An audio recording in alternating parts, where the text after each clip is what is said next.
चलते हैं सुखदेव जी के साथ हजारों हजार साधु संत महाराज परीक्षित के उद्धार के लिए गंगा तट पर पहुंच रहे हैं। सुखदेव जी को देखकर महाराज परीक्षित खड़े होते हैं और सुखदेव जी महाराज को महाराज परीक्षित ने वंदन किया, प्रणाम किया। सुखदेव जी महाराज से इस परीक्षित ने अपनी घटना बताई। महाराज ये घटना मेरे साथ हुई है, इसका क्या उपाय है? क्या 7 दिन में मुझे मुक्ति मिल पाएगी? मैं 7 दिन में मुक्त हो पाऊंगा? महाराज परीक्षित का यह सवाल सुखदेव जी ने कहा, राजन आपके जैसे श्रोता के लिए 7 दिन नहीं 7 पल पर्याप्त है। 7 दिन नहीं 7 पल पर्याप्त है। मैं 7 पल में आपको मुक्ति देने का सामर्थ्य रखता हूं, और यदि मैं नहीं तो भागवत कथा सामर्थ्य रखती है कि आपको 7 पल में मुक्ति मिल सके। देखो शंकर स्वयं कह रहे हैं कि कथा में सामर्थ्य है मुक्ति देने की, सुनने की सामर्थ्य श्रोता में और यजमान में होनी चाहिए। मैंने पहले समय आज क्या कहा था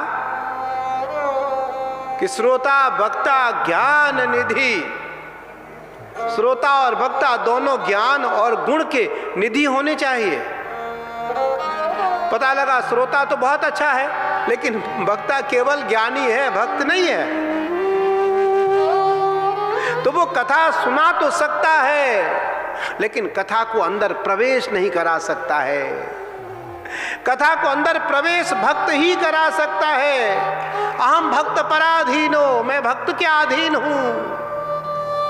भगवान ने कहा मैं भक्त के अधीन हूं, मैं कथा के अधीन हूं, और उस कथा से ही व्यथा मिट सकती है, उस कथा से ही व्यथा मिट सकती है। सुखदेव जी महाराज ने परीक्षित को कहा, राजन मैं 7 पल में भागवत कथा के द्वारा तुम्हें मुक्ति दिला सकता हूं। श्रीमद् भागवतान मुक्ति सप्ताहम वाचनम कुरु, धन्याः भागवती वार्ता प्रेत पीडा विनाशनी, सप्ताहोपि तथा धन्यः कृष्णलोक फलप्रदः। यह भागवत धन्य है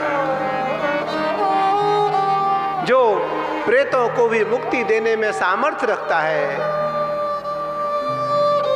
महाराज सुखदेव जी ने महाराज परीक्षित को कथा श्रावयेतुम कथा भागवती वार्ता और कथा श्रवण कराने का संकल्प लिया।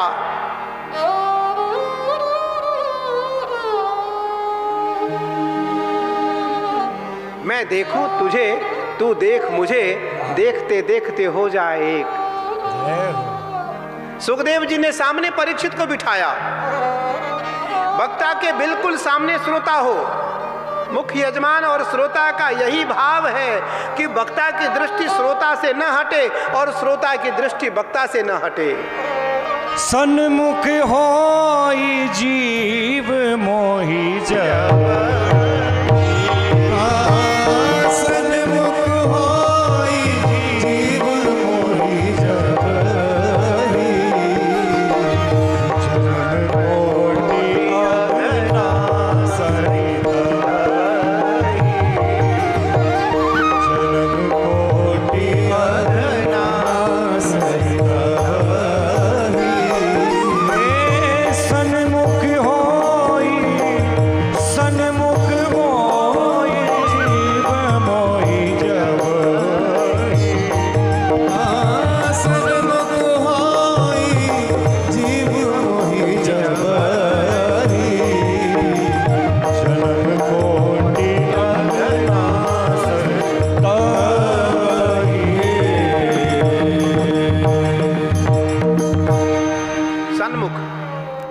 परमात्मा के जब सन्मुख एक बार हम हो जाते हैं, करोड़ों करोड़ जन्मों के पापों से हम मुक्ति पा जाते हैं। आज महाराज परीक्षित सुखदेव जी के दर्शन, सुखदेव जी शिष्य किनके हैं? राधा के। राधा मेरी स्वामिनी, मैं राधा को दास, जन्म जन्म मोहि दीजियो, श्री वृंदावन को वास। वृंदावन के वृक्षन को मरमन जाने को, डाल डाल अरुपात पे श्री राधे राधे हो। भैया, कोटि कल्प काशी बसे, मथुरा कल्प हजार। कोटि कल्प काशी बसे, मथुरा कल्प हजार। एक निमिष सरयू बसे, तुले न तुलसीदास।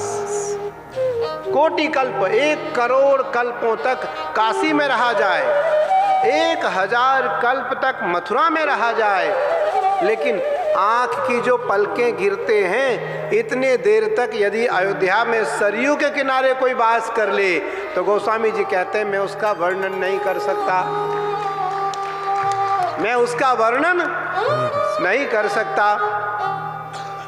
तो इसीलिए कहने का तात्पर्य है कि तीर्थ को तीर्थ समझो। अन्य क्षेत्रे कृतं पापम पुण्य क्षेत्रे विनश्यति, पुण्य क्षेत्रे कृतं पापम वज्रलेपो भविष्यति।